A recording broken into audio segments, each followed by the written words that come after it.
Bonjour à tous, je suis très contente de vous retrouver aujourd'hui pour une nouvelle vidéo. On va commencer tout d'abord avec un petit peu de blabla concernant la chaîne parce que dans ma première vidéo que vous avez vue dimanche, j'ai pas beaucoup expliqué le fonctionnement qu'allait prendre cette nouvelle chaîne, enfin cette nouvelle série de vidéos on dira.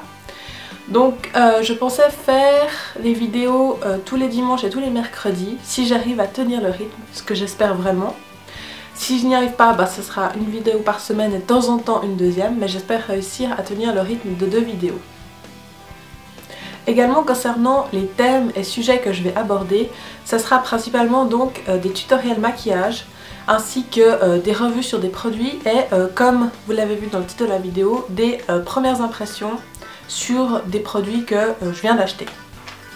J'espère que ce nouveau concept vous plaira et si ce n'est pas le cas, n'hésitez pas à me le dire, à dire ce que vous changeriez, à me faire part également de vos envies, de vos attentes concernant les vidéos.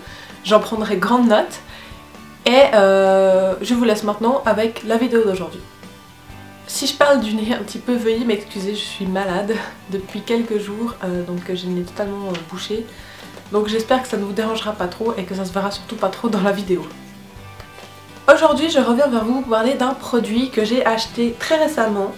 Il s'agit du correcteur Naked Skin de chez Urban Decay. Je vous ferai des petits zooms à côté, histoire de pas trop perturber la vidéo. Donc c'est le Naked Skin correcteur sans parabènes, diffuseur de lumière de chez Urban Decay. Donc ça fait déjà un moment qu'il est sorti, là vous verrez rien parce que le packaging est tellement brillant. Le packaging est en fait une espèce de rose gold. Vous verrez rien parce qu'il reflète la lumière et je suis en face d'une fenêtre. Mais vous aurez le close-up.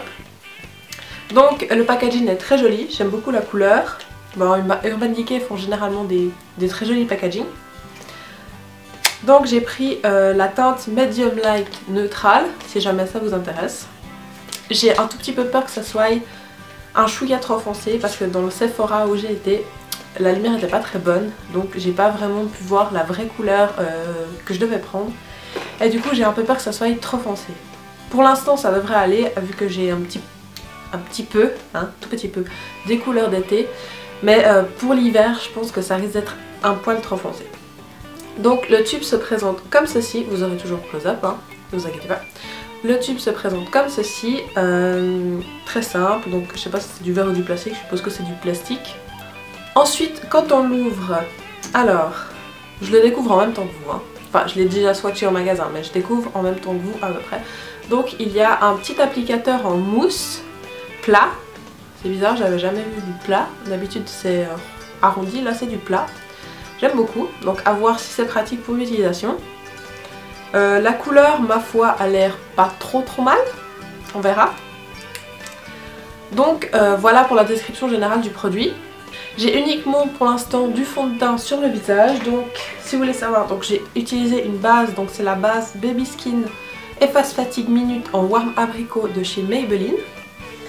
Et j'ai appliqué comme fond de teint le Wake Me Up de chez Rimmel en teinte sans ivoire.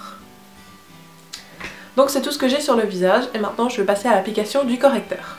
Donc pour ma part les correcteurs j'adore les appliquer avec un Beauty Blender mouillé. Donc je vais faire un œil avec le Beauty Blender et l'autre au doigt parce que je sais que beaucoup de personnes estompent leur correcteur avec le doigt. Donc c'est pour ça que j'ai choisi d'utiliser les deux méthodes pour avoir vraiment un meilleur aperçu global de ce que donne ce correcteur. Je vais prendre mon petit miroir. Sinon ça va pas aller. Est-ce que je vous rapproche ou est-ce que je vous laisse? Non, je crois que je vais vous rapprocher. Donc j'ai zoomé un peu pour que vous puissiez bien voir. Donc on voit que j'ai vraiment de très grosses cernes. Enfin je suis une personne qui a vraiment de très grosses cernes. Même si je dors bien la nuit comme ça, j'ai d'énormes cernes. Autant au coin interne que ici. Donc on verra si ce correcteur qui est censé être complete coverage comme il dit, s'il fait vraiment son boulot.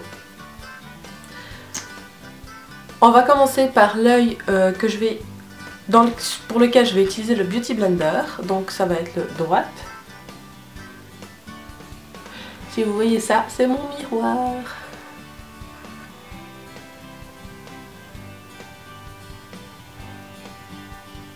Voilà, donc au niveau de la couleur, elle est un chouïa foncé, mais bon, On verra ce que ça donne.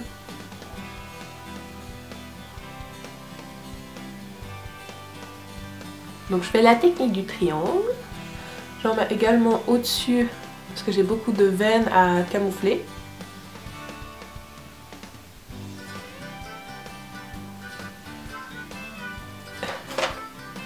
Donc un côté du petit pinceau m'a suffi pour faire tout l'œil. C'est plutôt un bon point, je trouve. Au vu du coup de cette anti-cerne, c'est plutôt un bon point. Donc maintenant on va l'estomper.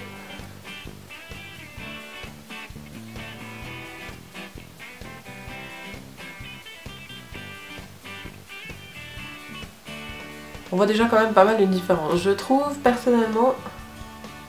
Bon après, il n'a pas non plus une couvrance extrême. Hein.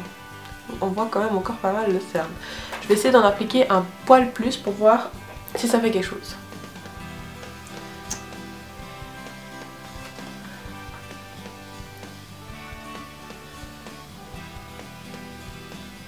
Un poil plus juste concentré là où j'ai vraiment la grosse cerne.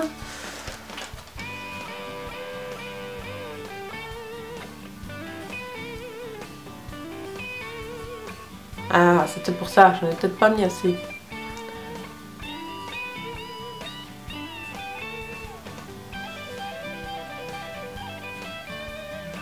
La différence se voit? Non? Oui? Oui, quand même, hein. On voit la différence. Bon, il a un effet quand même vachement naturel, je trouve. Il n'est pas kaki. Je sais pas si ça se dit en français. Il fait pas du tout de petits paquets sous les yeux. Je trouve qu'il est plutôt pas mal. En tout cas, au niveau du rendu, le rendu est pas mal, je trouve. Je sais pas si à la caméra ça ressortira bien, mais en tout cas, il est vachement sympa. La couleur est un chouïa trop foncé quand même. Dommage, j'aurais dû prendre un peu plus clair, mais bon, ça va. Je crois que vous me direz en commentaire si vous trouvez que c'est vraiment trop foncé et que ça soit vraiment trop, mais je crois pas. Je crois que ça va. On va passer maintenant au deuxième œil, donc appliqué avec le doigt. C'est une technique que j'utilisais beaucoup avant, mais que depuis que j'ai découvert le Beauty Blender, j'ai un peu abandonné, parce que c'est vrai qu'avec le Beauty Blender c'est tellement facile que le doigt j'ai abandonné. Mais je vais retester en direct pour vous. Alors...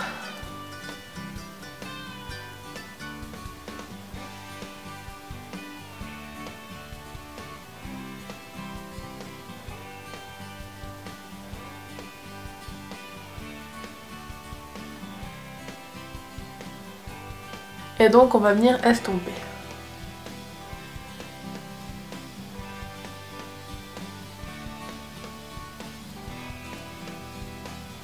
Pour vous dire, ça fait vraiment longtemps que j'ai pas estompé au doigt et... Vous voyez la différence de rendu ou pas du tout?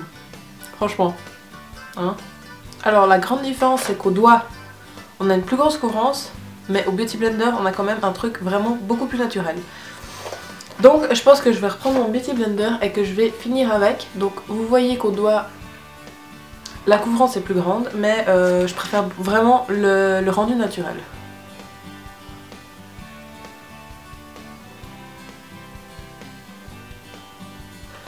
Donc je trouve le rendu, ma foi, plutôt sympathique. Il a un effet assez naturel, enfin je veux dire on voit pas vraiment beaucoup sur la peau. Je suis plutôt satisfaite de mon achat pour le coup. Vous me direz ce que vous en pensez en commentaire, mais je trouve qu'il est plutôt pas mal. Ouais. Donc je vais finir de maquiller mon teint et mes yeux, enfin je vais finir mon maquillage et je vous reviens après pour clôturer cette vidéo. Et voilà, j'ai terminé la fin du maquillage. Donc le tutoriel de ce make-up, si jamais ça vous intéresse, sera en ligne très prochainement. Ou sera déjà en ligne, suivant l'ordre dans lequel je mets les vidéos, je ne sais pas encore. Et juste pour vous dire un petit peu ce que j'ai utilisé pour mon teint, donc j'ai poudré avec la poudre All About Matte de chez Essence. J'ai fait un peu de contouring, enfin j'ai mis un peu de bronzer, donc le Bahama Mama de chez The Balm, qui se présente comme ceci. Comme blush, j'ai utilisé le numéro 04 Pop Abricot de la collection Rock Attraction de chez Kiko. Donc c'était les packaging en espèce de jeans. Donc c'est un très joli pêche. Donc abricot, comme le dit son. Et j'ai mis un petit peu d'highlighter, donc le Mary Lou Manizer de chez The Balm, qui est absolument magnifique. Vous voyez, il n'y a pas que le miroir qui reflète la lumière, il y a le produit en lui-même aussi. Et voilà, donc le maquillage sera dans une prochaine vidéo. Et le rouge à lèvres, si ça vous intéresse, c'est le numéro 20 Uptown Mauve de chez Milani. Donc concernant l'objet principal de cette vidéo, si je devais lui mettre une note au niveau de la couvrance, ce serait sur 10 je pense 7, parce que la couvrance est quand même pas mal, mais c'est pas le top du top du top. Au niveau du rendu sur la peau, là je mettrais 9 parce que franchement il fait vraiment très naturel. Et bah, au niveau de la tenue, je vous mettrai un petit aparté par la suite parce que je ne vais pas vous faire une vidéo où tout au long de la journée je vous donne mon avis parce que ça a été déjà fait et ça serait juste reprendre l'idée. Donc je vous mettrai juste un petit aparté après la vidéo pour vous dire s'il a bien tenu, s'il a fait, il est parti dans les plis, s'il a commencé à s'oxyder, etc. Donc je vous ferai un petit aparté juste après pour vous dire tout ça. C'est la fin de cette vidéo. J'espère que le concept de cette vidéo vous aura plu. Il n'est pas très conceptuel, enfin c'est pas moi qui ai lancé le concept, mais j'aime beaucoup ce genre de vidéo. Donc j'espère que ça vous aura plu. N'hésitez pas à me dire en commentaire quel produit vous voudriez voir. Si vous avez aimé la vidéo, n'hésitez pas à laisser un pouce bleu, à vous abonner à la chaîne et en attendant une prochaine vidéo, je vous fais plein de gros bisous. Bye bye!